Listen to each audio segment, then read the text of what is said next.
Greetings, Reelers. My name is Philip, and together with my wife Sherry and two of our friends, Chris and James, we're Fellowship of the Reel. Four people who love talking about movies almost as much as we do watching them.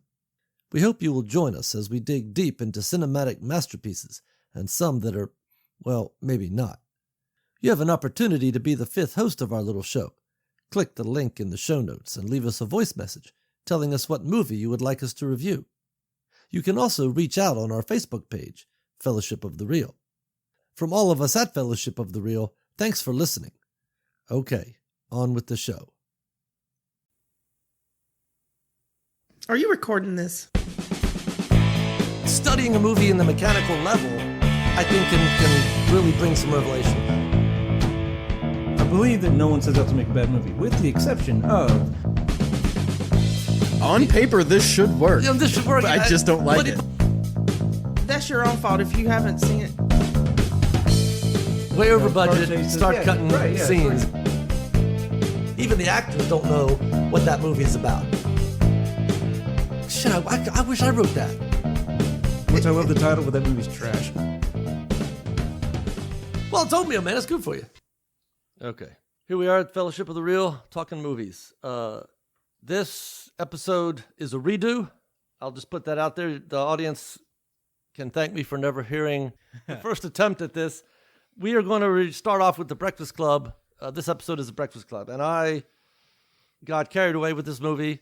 I made like 20 pages of notes. There is a lot going on in The Breakfast Club for those who want to pay close attention. And I tried to get every single detail down.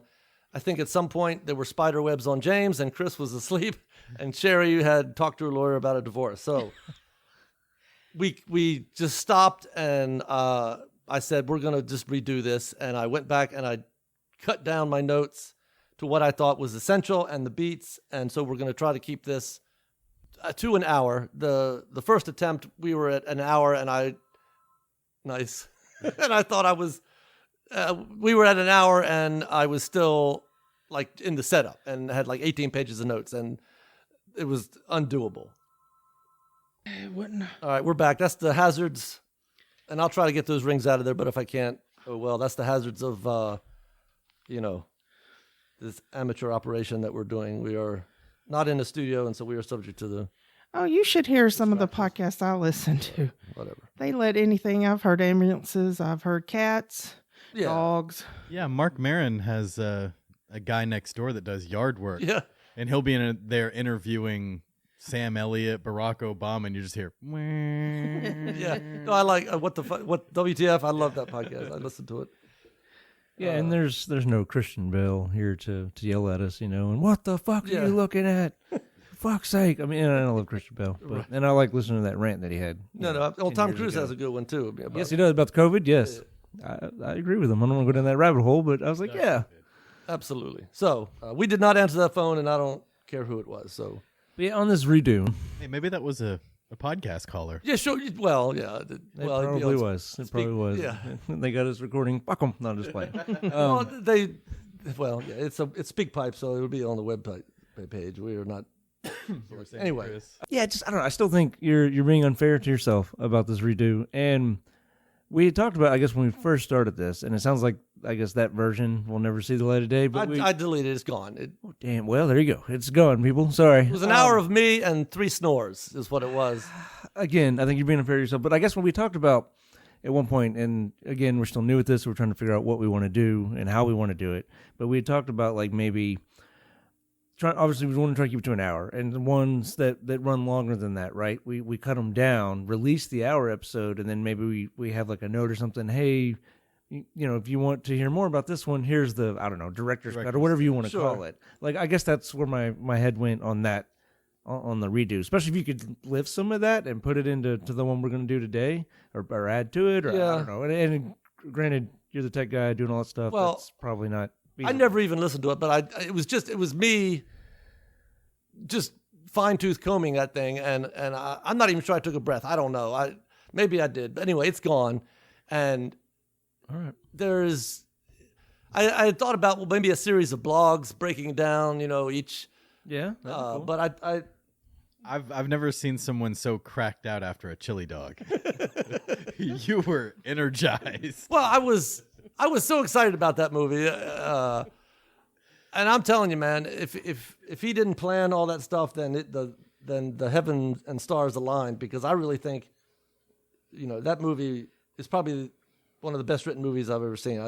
I gotta say though, after that incident of you were so thoughtful about what you were doing and putting it together, I did go home and watch The Breakfast Club with a new passion, I guess, and I'm actually sympathetic towards Bender now, where previously I was not.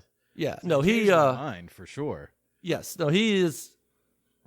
They're obvious, and I didn't get into like the archetypal characters, okay, but writers will make use of archetypal characters. So you have the king, the bully, the trickster, and they play roles in the movie, and at various times I think he plays different roles, but I think largely he's the savior character in that archetype, right? Yeah, and as far as to take it back to Blake Snyder terms, he's everybody's B story, right? Yes, and he changes himself too, but he's the agent of change for everybody, all the kids. I would say, I don't know how much Bender changes throughout the movie. He seems the same at the end. Yeah, I guess, and we can get in. There's that. We'll get to it when we get to it, or whatever it was. But like at the beginning, I don't feel like he would get with was it Claire, Molly Ringwald? But at the end, he does. So that's why I thought maybe there was change there. But maybe he. Yes, she's and attractive girl from the opening scene to the end. So maybe, and he's a dude, so maybe always he wouldn't if he had the chance. But and principally he says it, but I think they are genuinely attracted to each other at the end. And but he says, what would be a bigger? I'm paraphrasing. What would be a bigger way to like shake up things, shake up your parents or whatever, than to date a guy like me or whatever? Right. And so I think he's using that as a vehicle to shake things up. But I think there's probably something there. Whatever. Anyway. Well, you want to do box office and all that stuff? Yeah. Well, there's a couple things I wanted to mention.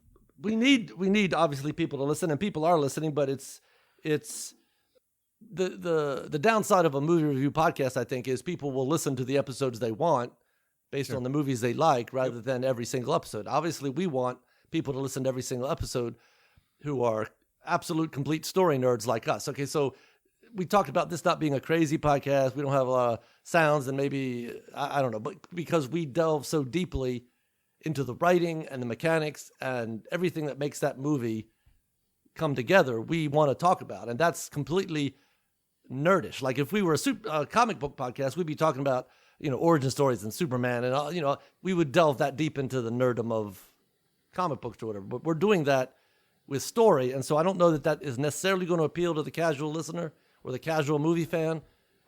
But I hope that there's like a bunch of story nerds out there who will find us, and maybe even writers or whatever, who want to just comb through things because they love movies that much. And that's what we talked about, right? Like that's what I feel like it's going to be, a work in progress, finding kind of the fine line, because, going, like you said, going that nerdy and breaking down the mechanics of story, that's what sets us apart from the rest of the podcast out there, the movie podcast. But at the same time, we want everybody to, to enjoy each episode and all that stuff. And even, you hit the nail on the head. In my own experience, checking out other movie podcasts, I 100% looked through and went, oh, I like this movie better than this. So those are the ones I listened to initially. Right. And if we have, once we get enough episodes, if we decide we want to continue doing this, there will be a snowball effect where people have more options to check out. And so we're getting more daily listeners, even if it's not every episode or whatever. Anyway, so that being said, I did want to I don't know if this will help or encourage people, or if people who listen ever listen again. But I thought we would do like a shout out to a listener somewhere that I was able to check in tracking that they listened to. So I just went way out there. And so there is a listener in Bengaluru. I'm going to not get this right. Bengaluru, Karnataka, in the country of India, somewhere, who has listened to our podcast. So if you're listening now, they listen to Blind Date. And so hopefully they'll come back. Hi. Yeah. Hello there. Hi, Bengaluru, Karnataka, India. Yeah, hi, and thank you for listening to our stuff. Anyway, analytics are an addiction. I check them every day, all the podcasts, and anyway. something that is in the notes, but obviously we want to also mention we have a speakpipe.com, Fellowship of the Real. You can leave us a voicemail, comments, tell us what you want us to review, what you thought of the movie we reviewed, and also Facebook.com, Fellowship of the Real. You can also comment and post, and we try to put stuff up there that's movie related or whatever. All right. How it came out. Money Critics fans, I guess we're doing the Breakfast Club first. Yeah. Yeah. Okay. Breakfast Club was mine, so I guess I got the printed notes. This movie cost $1 million to make, which astounded me, but then I thought about it. I mean, it's up-and-coming actors, and they filmed it in essentially one room. I think the studio gave him $1 million. I think they were seeing if he could do it, gambling on him, and it had a budget of $1 million, and domestically it made $45 million. Internationally, $5,600,000 for a total of $51,525. $51 million on a budget of $1 million. So they had to be happy about that. This movie is universally loved. Tomato meter over its history. Critics that have given it 3 stars and above is 89%, and audiences that gave it 3 stars or above at 92%, which I think is about right. I would be surprised that any numbers less than that. I've become, like I said, totally in love with this movie or whatever. Yeah, this was John Hughes. John Hughes. I was gonna say, yeah. This second movie after 16 Candles. Okay. Before Weird Science, Ferris Bueller. So before he really took off. And before Vacation as well, right? Yeah. Well, He wrote Vacation. He didn't direct it, I don't believe. The National Lampoon's Yeah, I think he had a Vacation. script out there. Yeah, because he wrote it, and he didn't direct. Yeah, Mr. Mom, National Lampoon Vacation, all that came before 16 Candles and Breakfast Club. He wrote those. His writing record held up to almost any other writer in Hollywood. I don't know. I don't know that many writers and their resumes, but Hughes has got to have more movies than I couldn't think of another writer. Maybe you can, Chris, that has that many movies that scored and hit that are made. It's absolutely freaking amazing. Yeah, no, because he's got an impressive resume just as the ones that he wrote and directed. But if you go back and look at all the stuff he wrote, I didn't know he wrote Mr. Mom. I watched Mr. Mom years ago when it came out. Right. Of course, I didn't know him or whatever, but yeah, it's absolutely amazing. All right, into the Breakfast Club. You said, Chris, did you or did you not have all the beats? You were not able to? I did not have all of them. I have some. I just didn't get them all. What do you have for genre? I didn't actually write it down, but I want to say probably a coming of age. Like Rites of Passage? Rites of Passage, yes. Yep. Okay. I wrote it down for Tombstone. I guess I forgot to do it. What's another example of a rite of passage story? Stand By Me, maybe? Yeah, probably, yeah. Anything where a kid so it says moves from childhood to adulthood, or so it says there's a problem, right? And I don't know. Does it? I think a lot of times it is a kid, but I don't know that it has to be a kid. No, it probably doesn't. So it says, because I guess the 3 ingredients you need are there's a problem, and then the wrong way to fix it, and then acceptance. Yeah. So like in this case, it's teen angst or whatever, and then the wrong way to fix it is the detention, and then acceptance, and and we'll talk about it. But by the end of them accepting, who they are and how they're their differences, and then they're a lot more alike than they initially think they are. Absolutely. All right, so I just have a short set of notes before I get to what I think is the opening image. This movie is about the kids, and I'll just briefly go over this. These kids are on the brink of having their heart die, okay? As Allison says toward the end of the movie, when you grow up, your heart dies. So that's where these kids are. They're right on the brink, I think, of they're in danger of their heart dying and becoming like their parents. I think a couple times throughout the movie, are we going to be like our parents? It's inevitable. Yeah. Well, and that ties into what the principal was saying too. But no, these kids turned on me, man. Right. Whatever, right. I mean, it's his heart has died, and yes, absolutely. It's the fact that he changed, not the kids. Brian at the end realizes that this has already started. He said in his essay, "We were brainwashed," and so this is I think where they are. Their heart is about to die, and they are starting to come to the conclusion that they've been brainwashed into a certain way of thinking, and that they will perpetuate that if they become like their parents. They are prisoners in a prison of another's making. So this I think is going to touch on theme as we get into it. I think Hughes is telling us through the choice of the Colonel Bogey March that the kids whistle together. The thing that they whistle is made famous from Bridge on the River Kwai, which is about prisoners of war in a prison of war camp being mistreated. And I think that Hughes is saying this is where they are, that they are being held prisoner in a prison of another's making. So, living under inhumane conditions imposed upon them by authority figures whose hearts have already died. So those who are over them are what they are destined to become unless something happens. And I think this movie, they start to realize that. Yeah, I think you could also make an argument for the genre, for it to be institutionalized. Yeah, as well, that's because good. you've got. So it says every story in this category is about a group, right? So you got a group of kids. Yep. Family organization, doesn't matter what the group is, and then the story is a choice, the ongoing conflict pitting the Brando, like the rebel, Yep. versus the I'm probably gonna say this wrong, the Naif, Naif, The Naif, yeah. the Naif, yeah. the innocent or whatever, Right. right? Yeah, versus the system or company man, Yeah, which absolutely. I think is what this Almost is like too. I haven't seen it in a long time, but One Flew Over the Cuckoo's Nest is a institutionalized. Godfather is too. Yeah, is it okay? All right. Yeah, yeah. Okay. Because right at the beginning, he says, "That's my family, Kate. That's not me." And then by Right, the right, end, right. he's joined up. Because I guess, and that brings us to the third one. Finally, a sacrifice must be made, and you get three endings: either they join, they burn it down, or they commit suicide. And yes, which falls into the Yeah, cuckoo's nest. because Brian had thought about committing suicide, and anyway, so they look the authorities, the ones who's already died. They look at these kids, they see them. The choice of I didn't know that this song was written for this movie. I thought it was a song they just used for this movie, but Don't You Forget About Me was written for the movie. And so the authorities are, as the song says, looking at them but never loving them. So they're seeing these kids, but they're not loving them as individuals or allowing them to be whoever they want to be. They are trying to institutionalize That's them. probably where a lot of that $1 million went. Now I think about it, they're single location. A lot of these kids are, they weren't big stars at the time. Yeah, no, so- they would eventually become the Brat Pack, but I don't think they were that. Yeah, no, this helped make them the Brat Pack. Right, Yeah, right. so. And yeah, I just not thought about it. Yeah, because $1 million seems high to me but Yeah. When did this movie come out? I forgot. 85. 85, yeah. So, I don't know what that would be today or whatever, but so this is a situation that they are on the brink. They've been subject to brainwashing. They're on the brink of having their hearts die, and so this is the most important moment of their life, which is what you want to write a story about. You don't want to write a story about their everyday life. You want to write a story about the most important day in their life, and I think this is it.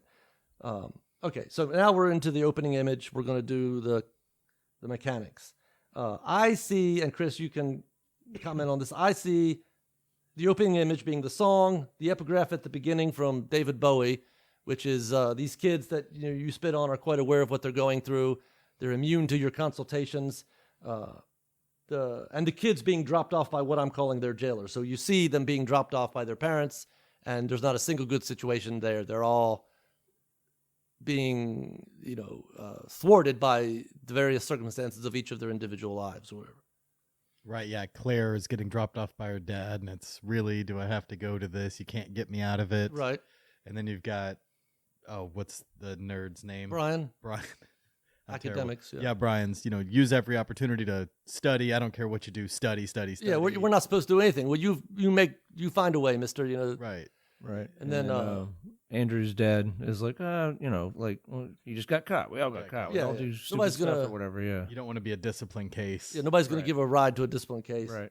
And And then Bender, you don't see his parents, and he walks walks up. straight up. And I think we had talked about this maybe last time. Is the I don't remember the girl, Ali Sheedy. I don't remember the character's name. It slipped my mind. But she, yeah, well, her parents, whatever, have to slam on the brakes to avoid hitting Bender. right. Yes. And I think we talked about, like, from moment one you see him, he's here to shake things up and Yeah. be different. Everyone else is being dropped off in this kind of mundane, depressive way, and here he is just walking through. Yes. Zero, fucks given about what's going on around him. Yeah, right. you know? Well, her situation is she says my parents, they ignore me, and they just drop her off, and she Yeah, goes she to gets look out at and them, they take off. and Yeah, they yeah, take yeah. off, Yeah. and then run straight into one they cannot ignore. And I think we had talked about Yep. Bender will be this agent of change, the one that nobody. And I don't know if I even thought of this last time, but he will say to Claire, "You couldn't ignore me if you tried." when Right. they're having their Yeah, hot yeah. talk. He's trying to get her goat or whatever. Yes, the one they cannot ignore. I agree. Those are them being dropped off is the opening image. Yep. Yes, That's what I had. this is their starting point, basically, in a prison camp, in a prison, and on the brink of becoming like their parents, being forced to, and their heart dying. Oh, and you'd made a note last time. You'd said it that on the epigraph, like it doesn't just fade away; it actually shatters. Yes, it shatters. Yes. I think early on, John Hughes is saying, you cannot. We'll get into it, but you cannot negotiate or calmly get out of this. Things have to break down for the change that needs to happen to come. They're going to have to shatter, and I think they spend the rest of the movie doing that. And anyway. So I think we got the opening image, but the theme, I don't know that I ever heard it clearly stated. I have that it's hammered throughout, but stated late and clearly by Allison. Are we going to be like our parents? It's inevitable because when you grow up, your heart dies. I think that's the premise of this movie. Sure. Are you going to allow your heart to die? Yes or no? And then they set about debating and answering that question. But I think that comes late, which doesn't concern me necessarily. I'm gonna change my. I think it's institutionalized. I really do. Yeah. More than because are they going to join that? Are they going to join Right. their parents and, Yeah, that's and the good. principal that have let their hearts die? Or are they going to burn it down? Yes. Or commit suicide? Right. Yeah. Yes. Which one of them seriously thought about? Right. So Right. that's kind of on the nose, I would think. Yeah. I think it's more that than rite of passage. Okay. So the setup, 5 kids are in detention with Principal Skinner. Yes. I have the arrival of the kids, the evidence of their brainwashing. Allison, that's her name. Yeah. There we Allison go. arrives. That's funny that we couldn't remember her name, and she's the one that everybody ignores. I feel terrible about that all of a sudden. Good job, Mr. Hughes. Yeah. Allison arrives, the one who was ignored, the outcast cast off by her parents. We learn that though she states plainly that her parents ignore her, look her way but never love her, as the song says, all these kids' parents ignore them and instead nurture them with what Brian is calling convenient definitions. And that's what they're being defined with, and that's how they're defining each other at this point in the setup. And then, of course, we talked about Bender. Across the path of these jailers passes one they cannot ignore, who will bring their consultations to a screeching halt, symbolically but literally with the car. Bender arriving, Allison's parents having to see him, the car coming to a stop. He arrives and will be the one to knock over and rearrange things, much as he does on the counter. His first thing he does is he starts knocking things over, and that's going to be, I think, what he does. Right. Yeah, he's touching and poking and Yeah. And then he makes Brian move, right? Yes. he does. Yeah. He will be the one to change their minds. And so I did leave this in. I cut out a bunch of minutia, but I think it is. When I saw that and began to realize what was happening, that's when I think my jaw first hit the ground. He makes Brian move. Yeah, he's a bully. Bullies do that to the weaker, and Brian is obviously the weaker. Right. But Brian is the brain. Brian, we talked about that. Okay? I think Hughes is saying all these kids are going to have to change their mind, so he moves the brain from one side to the other. And so I think that's... Yeah, very cool. I think, and that's what I'm talking about. Writers have choices when they're writing these things, and it depends how much I think they want to have Easter eggs, if you call them, or want to hammer theme, because a writer has the opportunity to hammer theme at every sentence. And I think Hughes does that here. I think if it's too on the nose, it becomes labored, but I think Hughes has just enough nuance that he hammers it, and he had a choice. He could have moved any one of those kids. He could have had Bender sit down, whatever. No, Right. He had him move, and I think because it's all about the changing of your mindset. And I saw that, and I thought, well, that's it. That's what he's doing. And I hesitate to even try to compare you and I to Hughes, but we are writers, right? And I think it all really kind of just, if I think about some of the stories we've written together, right? Like it just boils down to like how in tune you are with the theme. Yes. Where a lot of it just comes out naturally, right? Because we're the themes in the back of our minds. We're thinking, oh, well, we could do this because that pushes our theme. Right. I mean, yeah, some of it's, you're like you said, you're coming up with it, but just when I think back on it, like you don't have to force a lot of it if you're really in tune. 'Cause Right. it occurs naturally. If you are, yeah. And so, like, for any future, like, so as I watched this and as I thought about it, to me, like the number one thing a writer should do first is decide what he wants to say and then build everything else around that. Sure. Because if not, you don't know, oh, I got to have a funny part here, so let me have him fall down. Well, okay, what does that do? Well, maybe that's funny, maybe it isn't. But if everything is serving theme, then you can say, well, this helps, this doesn't. This character would do this, he wouldn't do this, So I think theme increasingly is the center around which you should build a story, Yeah, because you can have cool characters and set pieces, but if that's all you got, or how does that relate to theme? Right. This is obviously watching one of the masters, John Hughes, do it. So if they're going to be hammering home theme, this is a great one to. Yeah. Oh yeah. Really it opened my focus on. eyes or whatever. So obviously, you wrote 30 some odd handwritten pages of a love Front and note back. to John Hughes. Front and back, and when I flipped it over and I saw James' eyes get real big, I was like, oh. Yeah, this is not working. Not good. we stopped him from getting the "Oh Bender, how I love thee." tattoo. Yeah, right. Ode to Bender, like like in Lord of the Rings, where I can't read those books because there's like 75 pages of some guy singing a song as he walks through the forest or something, right? So that's Philip about Bender. So is the catalyst Bender forcing Brian to move, or is it a little bit later? I have it just a little bit. Okay. The principal comes That's in. all part of setup. It's just So far I who think he we're still is in setup. Okay. The principal comes in, he wants them each to write an essay. He gives them each a separate page and tell me who you are. Right.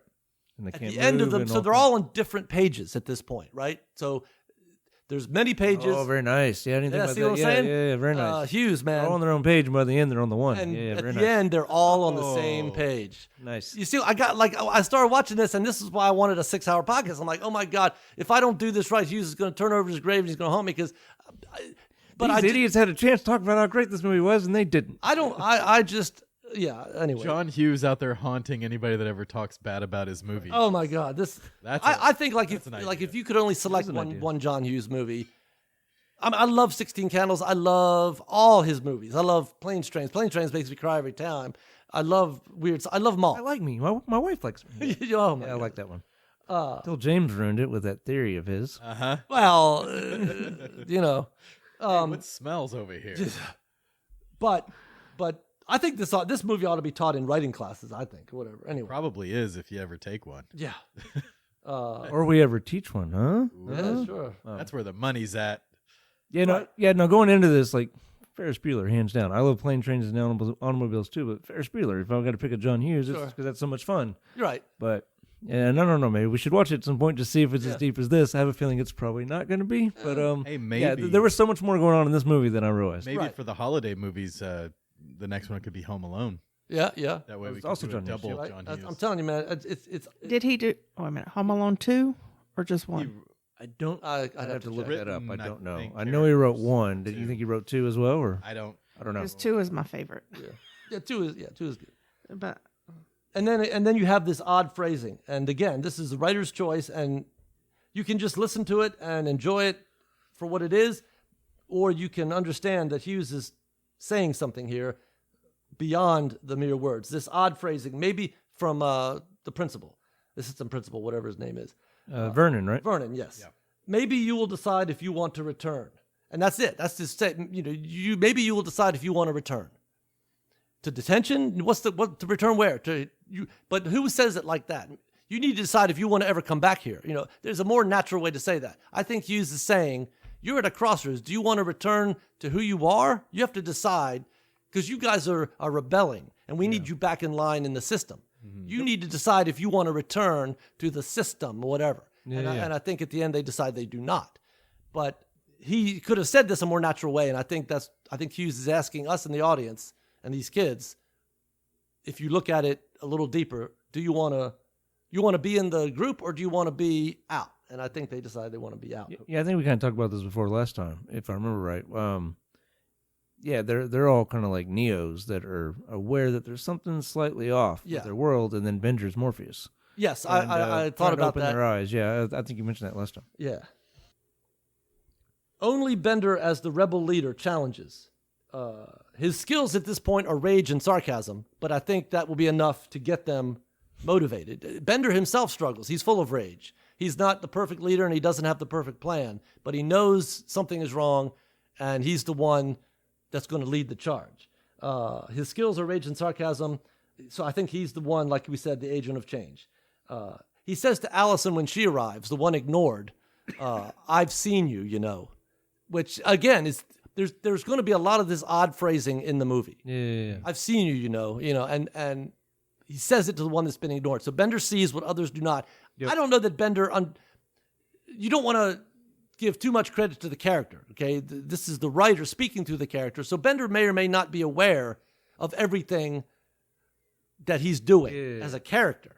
But as a character, he is the one that is playing that role. Mm-hmm. I don't know that Bender at the end of the day says, I'm going to get all these kids together. And, I don't think he has that plan. Yeah. Okay. But I think together he will bring them to that realization. Well, you were saying that his weapons are sarcasm and rage, I think. Rage.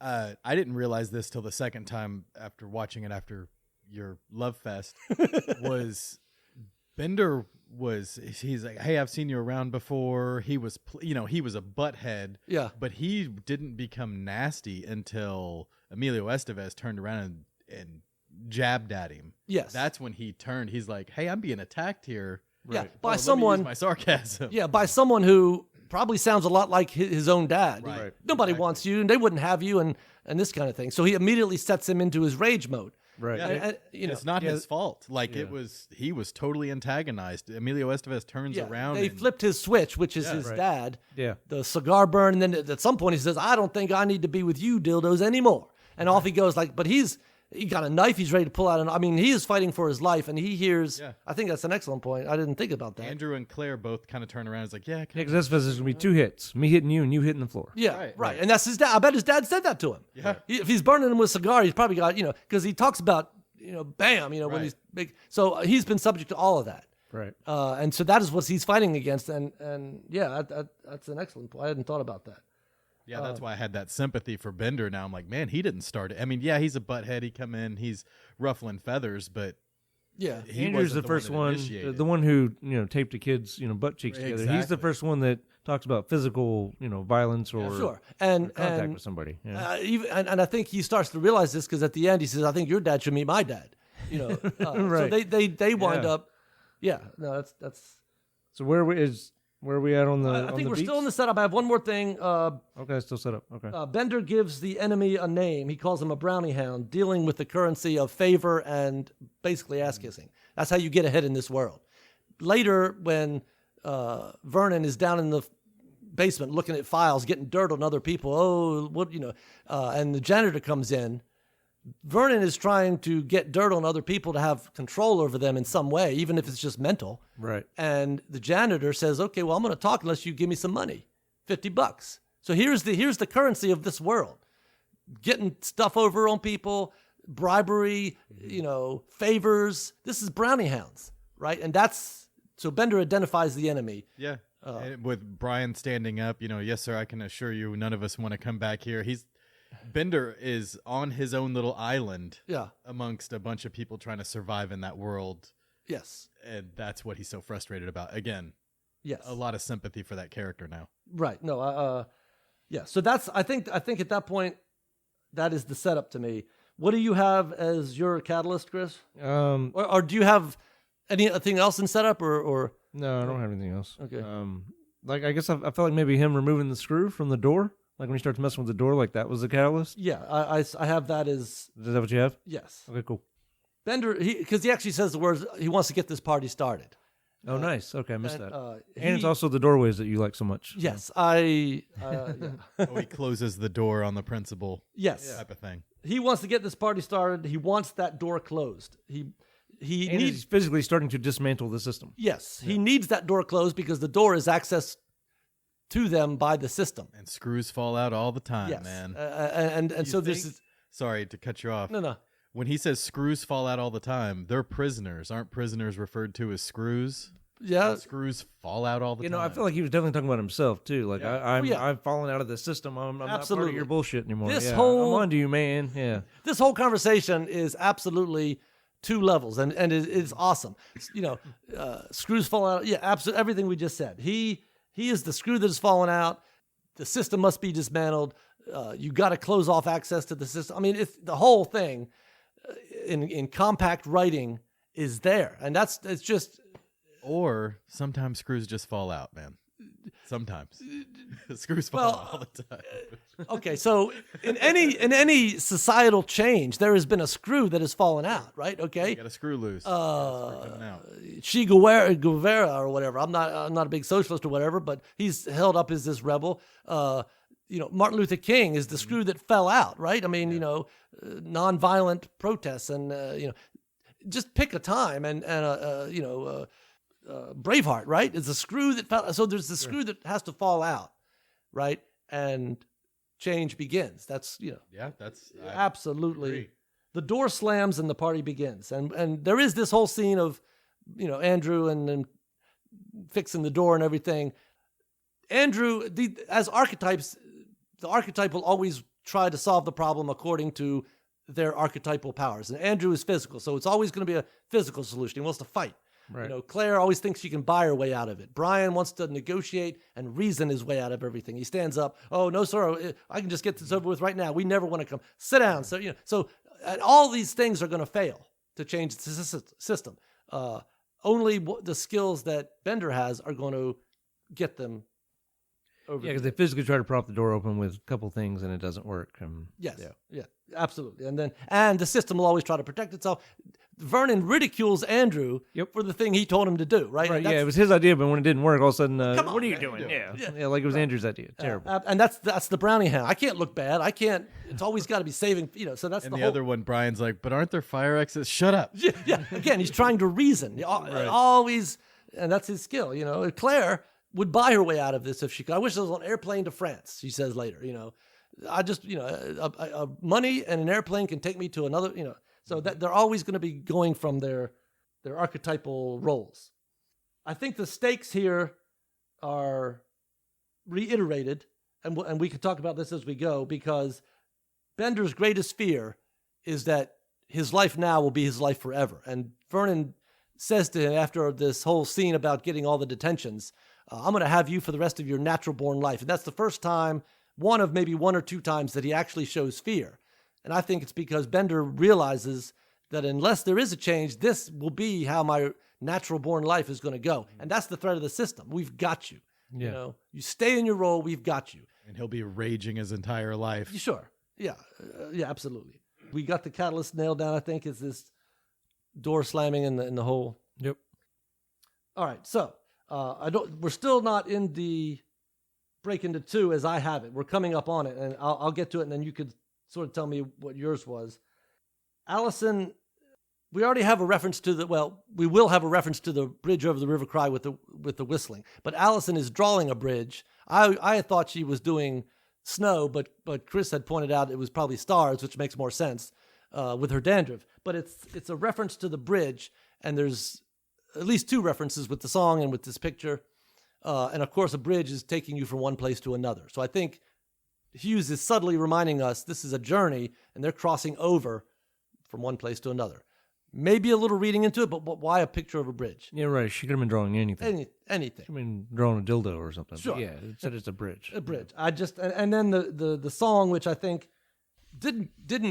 wasn't. I don't think it was written for Bridge Over River Kwai. It was a song before that, but it's what is made famous by that movie. Anyway, Right.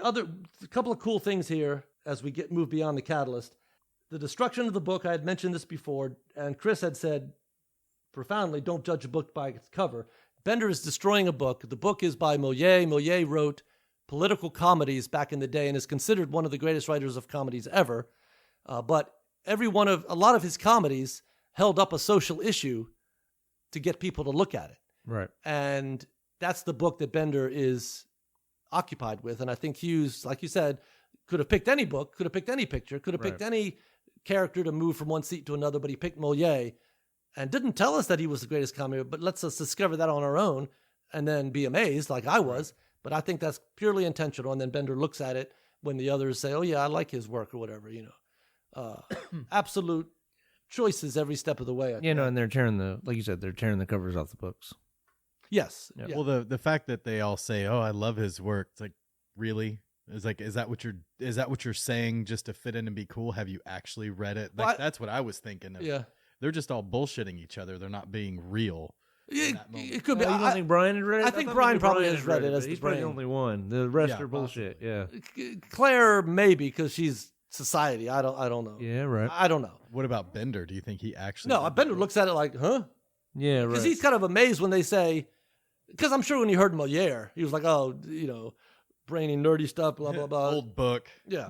right. And he kind of looks at it. He looks at it almost the same way as when Claire says to Brian that it's okay for a guy to be a virgin. He looks completely amazed that someone would admit that, almost as much as he is amazed by someone admitting that they read classical literature. Another odd phrase here, nothing you can do when you're trapped in a vacancy. And again, I had mentioned that I tried to look that phrase up because it sounded, okay, well, it must be Shakespeare. No, that is completely unique to this movie. And what does that mean, trapped in a vacancy? Because it's such an odd phrase. To me, to my ear, it sounded completely odd. Nothing you can do when you're trapped in a vacancy. Bender is saying we are trapped in a big void of nothing that seems like it's something, but it's really nothing. And I think Hughes is, again, speaking to us. Whether Bender knows he's the leader or the savior archetype, later he will say, at some point he will say to Andrew when they're fighting, and Andrew's trying to protect Claire, Bender says, I'm trying to help her. And I think Hughes is, again, employing that archetype, the writer knowing more than the character, but the character still somewhat maybe aware of what's going on. The appearance of Carl the janitor, seen as the untouchable peasant, a peon. His convenient definition is that untouchable peasant, peon, janitor. What does one have to do to become a janitor? Janitor associated with, and he says, untouchable peasant, peon. So they are on the brink of being brainwashed and really almost already have, seeing each other in these roles and then seeing the janitor and having this attitude. Well, the janitor, what was his name? He was in the beginning credits. He's the man of the year. Right. Yes. Decade before or so. So he's in this life. He's comfortable in this life. He's still at the school. Yeah. It's a very quick reference to his picture on Man of the Year. And again, Hughes is not going to, you don't want to be too on the point. And Hughes does this so subtly that several viewings you might start to pick up on this because he does have his picture of Man of the Year and now he's a janitor. Oh, you think, oh, he's fallen. Oh my God, what happened to this poor guy? Right? But he doesn't see it that way. I'm the eyes and ears of this place. I go in. So he seems he's thriving in that system. Thriving in he has defied the simple definition of janitor and is fine with it. He's in a place they need to be because he says hey to Brian and Brian wants to be embarrassed and then Bender says, oh, your dad works here. So it's all ridicule. But the janitor has no problem just dealing with anybody as a person. And and that's where these kids need to be. So we want to see a janitor and think, oh, this poor guy, he doesn't see it that way. He is defying his own simple definition. He knows what time it is. He looks at the clock and he sees the clock is fast or slow. I can't remember which, but he knows what time it is. That's the first thought that occurred to me when he said that. The janitor knows what time it is. Well, it's time for these kids to make a choice. The time is more than just the time on the wall. I just dug that whole scene, man. They whistle the same song together, the Colonel Bogey March. They have answered the call. They're starting to, because I think they unify around Bender, even though they're separate. They don't rat him out. Anyway, by the end of the first act, they're whistling this song together, all together, and I'm seeing that as the act break. When they start whistling? Yes. Okay. They have answered the call and are ready for Act 2, and then we get into fun and games. Is that what you had your... I didn't really have it. I didn't know if them, when they decided to sneak out in the library, if that was... It seemed like that was maybe too late. They go to the bathroom, don't they? When he comes in and they're all kind of nodding off. He's like, who needs to go to the bathroom? Yeah, there's a I think it might be like the beginning of Act 2 or whatever, but that's where I would have put it. Up to that point, they were at each other. Mm-hmm. It's the first time they do anything together. Yeah, and they were separate. Yeah. No, I think you're right. I think, now, they're not there yet, but this is something they weren't doing at the beginning. Right. Debating, denying, not answering the call, whatever. And so this is a clear change in their behavior and maybe thought. I don't know. All right, so the fun and games, I'll just go through them real quick, and then we can talk about anything that's important. At this point, they start calling each other by first names. okay, when they're having their various conversations. Allison and Andrew on the way to get drinks or whatever. Claire, Bender, and Brian talking about being a virgin, not being a virgin. They start calling each other by first names. Hughes does several things by showing us unlike things put together, right? Mm-hmm. So characters being put together, Claire, the three of them, and then Allison and Andrew. Brian's socks don't match. Allison's sandwich has two kinds of bread. She takes out the meat and makes a sandwich of her own creation. Sugar deliciousness. Yes. Captain Crunch. Right. Ugh. Yes. And Bender's boots, only one has a bandana. So there's all these things of mismatched items that I think is what Hughes is saying. I'm going to mix these kids up, and what appears may not seem normal to them, but it's going to be what has to happen. Being a virgin is okay. Then being confronted with Andrew, why are you really here? Allison doesn't let Andrew get away with an easy answer when they're on their way to the hallway. Okay, all that's fine, but why are you really here? And he won't answer. He doesn't answer till later. Sandwich is transformed into something of her own choosing. They also will be transformed. I talked about the lines being drawn again. Vernon is making his own sandwich, sitting under a rigid calendar for rigid products. Right over his head it says rigid. Bender is Bender, the one who will bend things, whatever. Part of the fun. You said that just now with way less enthusiasm than you did last time. Yeah, probably about 20 minutes short. You're like, he was sitting under a rigid calendar, people. Yes, it's how rigid he is, man, in the system. And yeah, you were way into it. Hey, did you get it? I said it 6 times. Did you get it? I'll say, anyway. I'm really trying to just, because anyway. The escape scene, Bender says being bad feels good. Resisting convenient definitions feels good. Their heart not dying feels good. The brain a little less washed feels good. Okay, he's saying being bad feels good, but he's saying this is defying your roles, and it's pretty good, huh? And it does. All right, so now there's a song that is playing when they're running away. Once they're either going to his locker or they have been discovered, and or not been discovered, but they discover Vernon's walking around and they have to run. There's a song playing. I think it's called "The Man on the Run" or "The Man Who Leads the Way." I don't know. I can't remember who sings it. It's in the credits, but there are two standout lines because that's what Hughes did with "Don't You Forget About Me" in the beginning. I think those lines of that song are spot on as to what is happening with these kids. I think this song stands out for what Bender is doing. There are two standout lines to me. The first one is "Hot on the run from the grip of the power game, the man who leads the way." Is a line in that song that is playing when Bender is running. On the run from the grip of the power game. I said that's the movie. Other lines, taking a break from the everyday boy. Is he for real or is he back to the old way boy? The song is talking about a crossroads, obviously, right? Right. Are you going to be the everyday boy? Are you going to be the old way boy? Or are you going to run and fight the grip of the power game?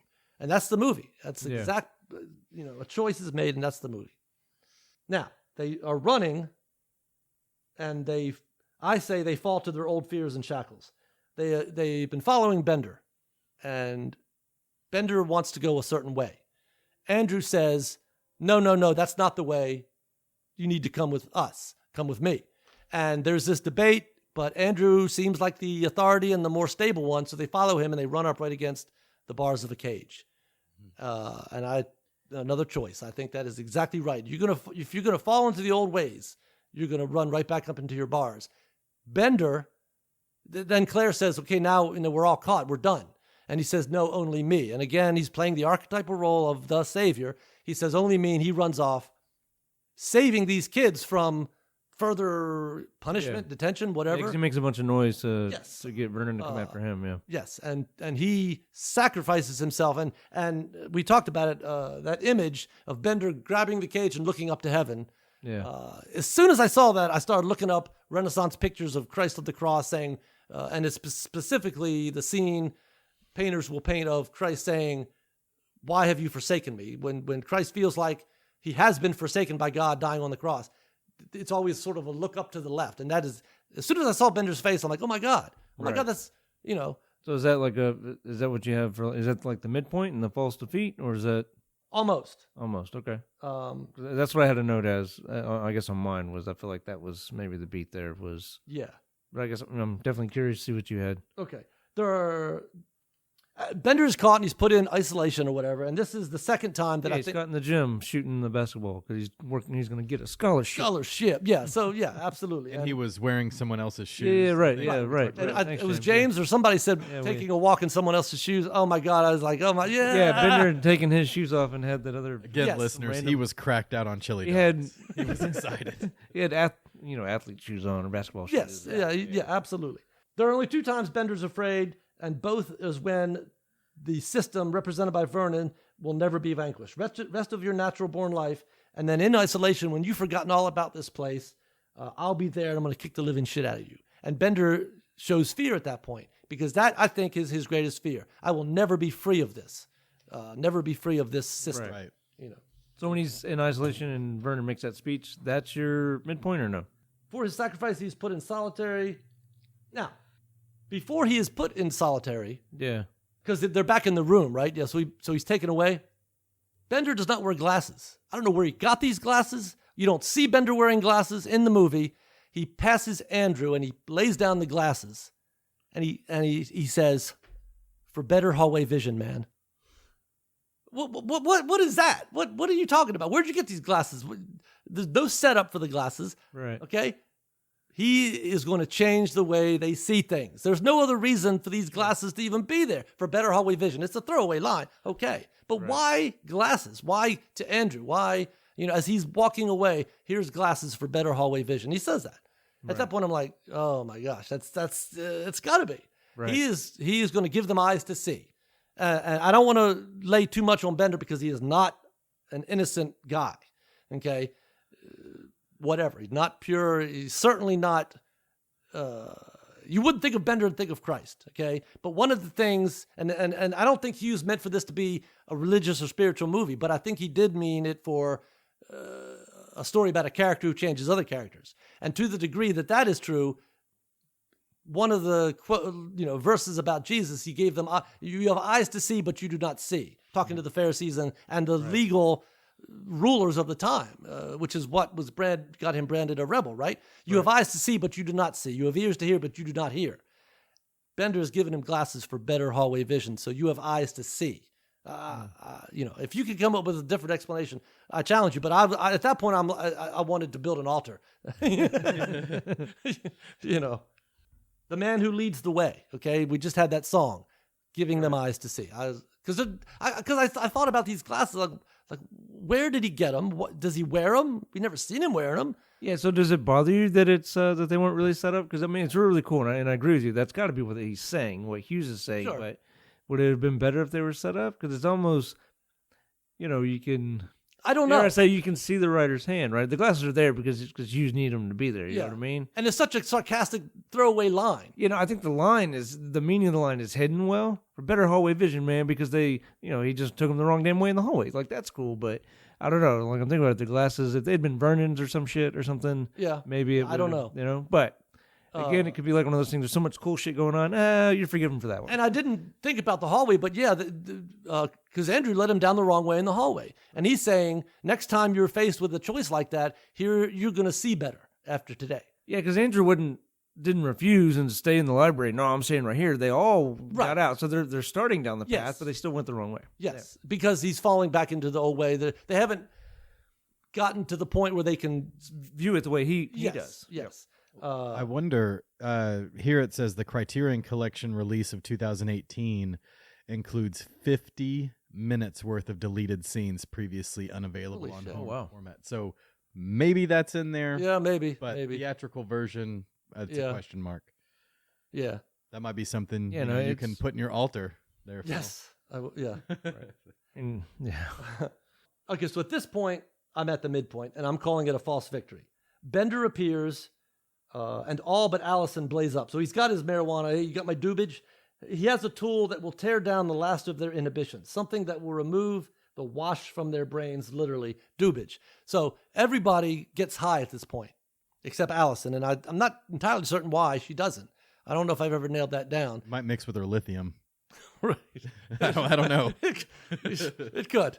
But notoriously marijuana and drugs, especially in the 60s, drugs have always been, alcohol breaks down your inhibition. So this is a vehicle to tear down walls, drugs, right?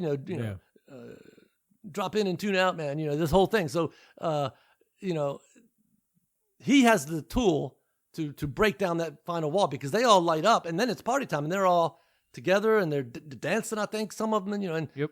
yeah. It turns into like a little musical for a minute. Yes. And so I think this is a midpoint false victory, but it's way late. It's not. Yeah, okay. There's only like 35 minutes left in the movie. Initially, I had that, but then it bugged me that it was so late. They're very late. Yep. So I thought, okay, well, maybe him getting caught was a false defeat or something. So yeah. I got you for the rest of your natural life. Just felt like bad guys close into me, but then that would mean that the weed thing is a break into 3, and that doesn't seem right. So yeah, I think there is because I think from the midpoint to Act 3 is fairly condensed. Yeah. Bad guys close in. Vernon in the basement. We see the coin of this realm, the way things are done, seeking advantage over people and currying favor. Vernon buys himself some brownie points for $50. So we get the bad guys close in. It's not necessarily on them, but it's how things operate. These are the people they're dealing with, trading in power and money and favor. Okay. Still bad guys close in. The kids learn how bad it is for each of them, that they have more in common than their convenient definitions would apply. The conversation between Andrew and Allison, is it bad? Real bad? Yes. What do they do to you? So this conversation between Allison and Andrew, they are starting to see each other's prisons, right, at that point. All is lost, of course, has to be a false defeat. They fall back into their old ways, the politics of power, instead of being together like at the midpoint. Bender has one more wall to tear down Claire's conceit. They get into this discussion sitting around in this circle, right? And right. Claire is in tears and Bender is ripping into her. And Brian says, "You're so conceited, Claire." And that's true. That until she can get rid of that, she will never change. And I think at this point, Brian is saying, "We will be friends Monday. I would never do that." Others are not so sure. Allison is saying it's inevitable. Your heart will die. So they're having a defeat here because the high is over, but they're coming down and they're starting to, okay, I see what's happening here, but are we going to be brave enough to make it a permanent change? I don't think so. I would. Yes, I wouldn't. No, I wouldn't. This kind of thing. So I think they are starting to fall back into their own ways until the break into 3, which we'll get in a second. Dark Night of the Soul, the lowest point in the movie. Everyone is in tears. Brian is talking about suicide. Claire is in tears. Allison is in tears. Everyone is at the lowest they're ever going to be in this movie, I think. Yeah, 'cause Andrew starts to sympathize with the kid that he bullied or whatever. Yes. How do you take something like that back? You never can. Right. The humiliation. Yeah. Yes. Claire says, "It's different for you. You don't understand the pressures we're under." And Brian says, "Pressure? I don't understand pressure. I almost killed myself," right? Right. So the lowest point. Not until they see the pressure for them is the same and they are stronger together against that pressure are they ready. They are ready when they laugh together. So through all of that, then they laugh. Act 3 at that point is what I have. I definitely had the on the All Is Lost. I had Not Friends on Monday. Like I had that as the kind of the same, in the same beats. Yeah. And I guess just I had notes, and I guess is what we're getting to, like Claire going to Bender, and then Allison showing Andrew her makeover as far as like the break into 3 stuff. Yes. Act 3 is dancing, transforming. Allison gets transformed. Claire, why are you being nice to me because you're letting me? Well, that's the other side of these simple definitions. People treating other people mean, okay, but if someone treats you nice, is your wall so up that you're not going to let them in? Right. Well, that's most likely. Bender is not letting anybody in. Right. Allison, nobody's letting anybody in, right? Why are you being so nice to me because you're letting me? It's an odd phrase, but that's exactly what needs to happen. It's a two-way street, right? Right. You have to accept, but you have to be accepted. There was when we were talking about the getting high thing and the dancing, I think we'd mentioned it last time. I just remembered Andrew goes in there into that room and closes the door and screams and shatters that door. Yeah, and Hughes is on record as saying that about walls coming down. And yeah, stuff, that right? he's not fond of that scene, but I think it's there for a reason. Maybe he thought it was a little too on the nose because it does seem a little implausible that he would be able to shatter that glass. They had to have something for commercials on MTV. If I remember correctly, I think it was just something to catch attention of teenagers. Like it was a musical scene. Yeah. It played well on commercials. Yeah. And I was thinking about what you had said about Allison and why she doesn't get high, right? Yeah. So earlier in the movie, he says, I've seen you, right? Yeah. And she's the one of all the people that draws the bridge. Yeah. So in a way, like she's kind of where like she doesn't need her inhibitors brought down as much as everybody else. She's more on the path than She's aware. Yeah. She's almost more aware than Bender, Yeah. but She didn't need the glasses. doesn't for have the hallway skills or the vision. courage at this point. Yeah, she needs Bender, Yeah. The song that is playing here, again, a choice, is called "We Are Not Alone," that they're dancing to and all this kind of thing, and absolute obvious choice, because up to that point, obviously they were each in their own cell, each judging another according to these convenient definitions. Here they're dancing together to a song called "We Are Not Alone," and I think that's intentional. All the kids on the same page. Brian writes the essay. A manifesto of the new rebellion is what I'm calling it, hereafter known as the Breakfast Club or whatever.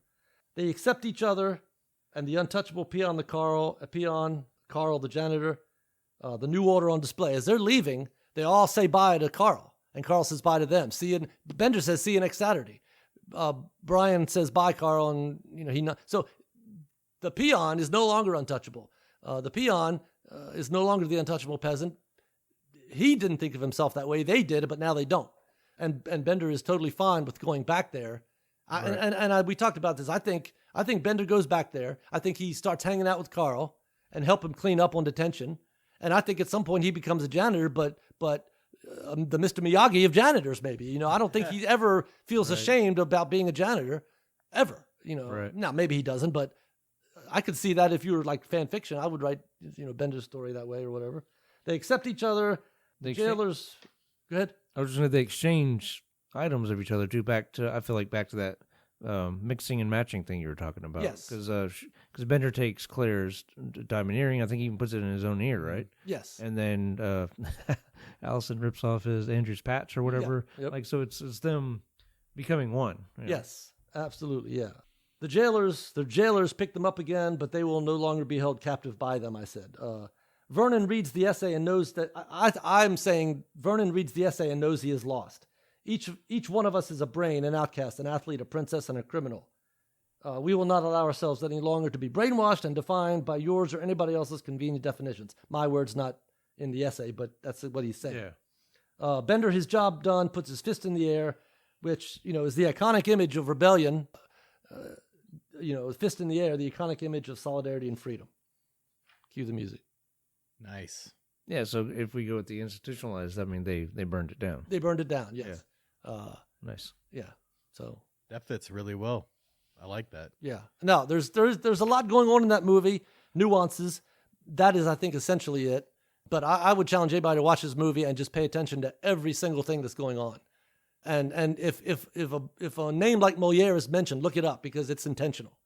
I think. Yeah, when after last time again, I went home and viewed it more as they're in purgatory. Yeah. They all arrive. They're going to decide if they're coming back here, if they're going on with their former life. And this movie is awesome. Yeah, I never thought of that seeing it as a kid coming up. I never looked that far deep into Right. it. I didn't always either. thought Bender was the bully. I don't like him. Right. No, I watched it a bunch of times before this time. Yeah. And then I don't know what something triggered it. Maybe I looked up Moliere or something. I don't know, because I thought, well, I got to make notes about this. Okay, well, why Moliere? Why Moliere? Oh my God! So something pulled the thread, and then it started to unravel. As far as, oh my God, there's a lot going on here. So I think and I'm not saying you have to watch the movie on that level, and not every movie is going to serve you that way. Some are straight one level only, and they have their place. But this movie, like, you could watch it, and there's more going on than meets the eye. And I think Hughes was intentional about that. They fit a lot of story in and all that stuff. It says an hour and 37 minutes long. Yeah. They fit a lot of stuff in. Yeah. there. Talk about compact and efficient economical writing. Right. Yeah. I think I'd mentioned it, I think, before, like on our group chat or whatever, that Pitch Perfect with Anna Kendrick, like, she's kind of the rebel of the group, and I feel like she's, in hindsight, I feel like she's kind of the Bender of that movie. Right. And she even dresses in plaid and dresses in similar colors as Bender. Yeah, you sent me that picture, and I was like, well, that's Bender's clothes. Right? Yeah, There's the shirt, and there's this. Right, yeah. And then she'd never seen the movie. Like, her boyfriend ends up showing her this movie. Okay, well that's intentional then. Yeah, they're he shows her absolutely- this movie. Yeah, it shows her the Breakfast Club in that movie. Yeah. She's very closed off and all this stuff. And at one point, like she kind of shrugs it off or whatever. I remember right initially. Yeah. And even like he's a big movie fan. He talks about Star Wars, and she makes fun of that, going Vader literally means father. Like Yeah. He's like, how did you know that? How did you know? Because she'd never seen it before. Yeah. Anyhow, but she ends up watching it alone later on in the movie, and she's crying. Like she's crying when The you see Breakfast Bender. Club? Yeah, when you see Bender with Yeah, with his hand up, and then she incorporates it into one of their songs. Sweet. For the Breaking It 3. Yeah, But yeah. I'd never even. Yeah. I'm glad you told me that because I've never seen that movie, and nor will I ever. And now I know that. Oh, Pitch Perfect? so, Oh. yeah. They're a lot of fun, man. I don't like Sure. musicals, but they're funny and they're Like yeah. never seen any of the Pitch Perfects. Now I don't have to. Thanks. I appreciate it. Whatever. They're an acapella group, so like one of them would literally right now be like, excuse me? That's what they would say to your response of having not seen it. That's Stupid okay. They stupid can. shit like that. All right. You know? Well, pass, consider, recommend section I. Obviously, my God, if Obviously, it's pass. obviously I hate this movie. I highly recommend this movie. Yeah, absolutely. I was probably in the middle of that last time, Yeah. and now I'm definitely Yeah. recommend hard. I think it's a good movie on just a surface level, Sure. but I think there's a lot going on, and Yeah. I think it's a good movie, but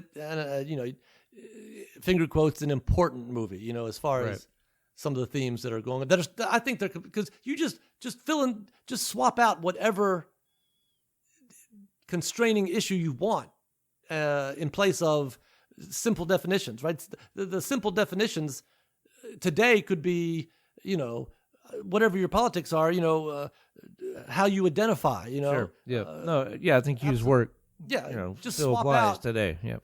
put in civil rights. Okay, that was good in the 60s. Put in gender identification, whatever. Okay.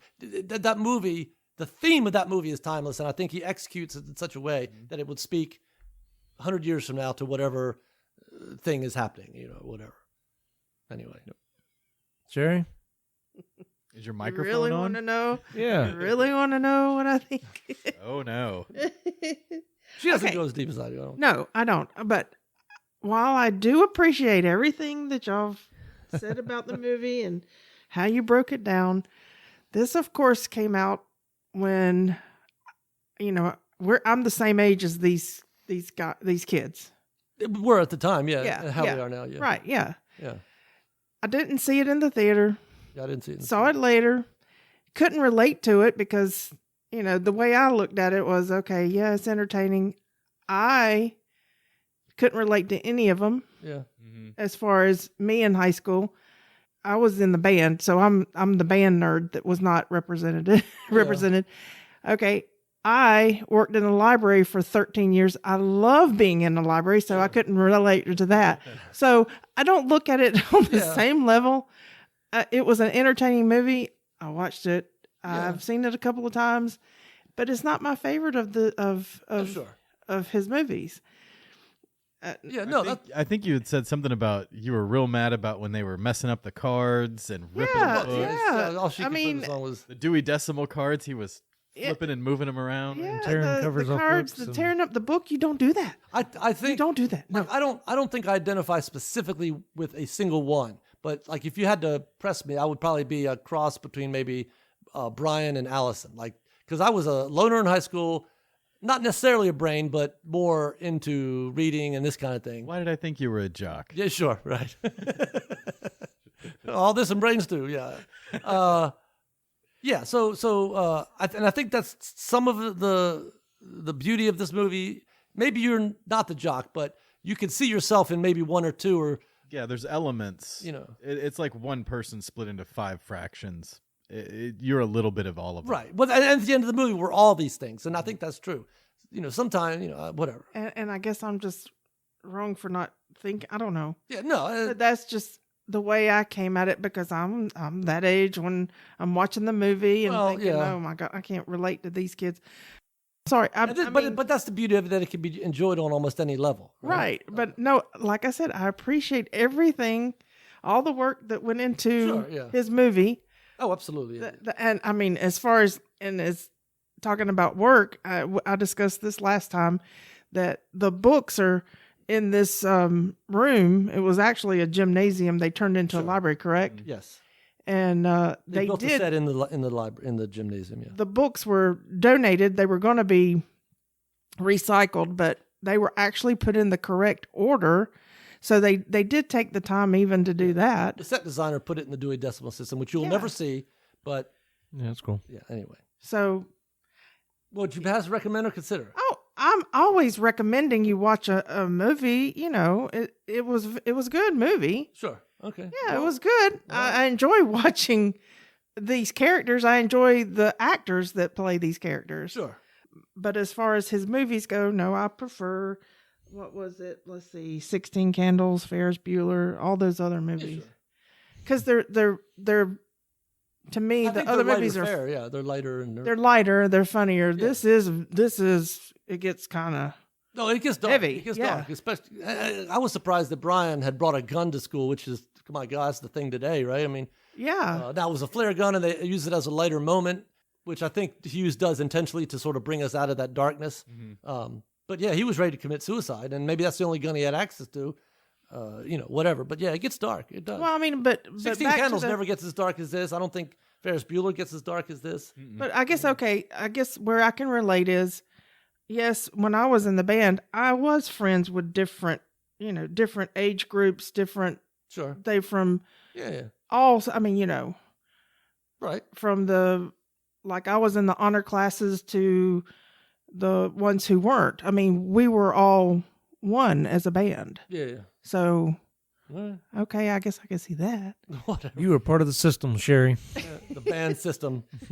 I am a band nerd, and I admit it. That's what I was thinking about with we were talking about the different characters you identify with. Where there's like people our age that are watching it now for whatever reason, or even back then, right? And there's the one they identify with is Vernon. Like the end of this movie, they go, "Holy shit, I'm Vernon!" Well, And then they have some sort of like life, Midlife life changing. crisis. Yeah. yeah. Well, These kids turned on me, man. Anyhow. and the other side of that, and I'm not saying this is you or whatever, but we may not be aware of how we simply define people. Sure. How, so you're saying, okay, well, I just can't identify with any of them. And I'm not saying that, that you simply define people, but looking back, I mean, there may be ways that you did conveniently define and were never brought to your attention. Or she's just on a higher plane. She Yeah, doesn't right, apply labels to people, Phil. Yeah, no. I thought this at the beginning, after I watched it the first couple times, was these kids need therapy. No, absolutely. Yeah, you All of said them that last in No, time. that's 100% true, and I think they Yeah. get it. I mean, absolutely. If this was the archetypes for Generation X, Yeah. quote unquote, you get the jock and all that. Generation X needs therapy. Yeah, All absolutely. of them. Yeah. It's so bad.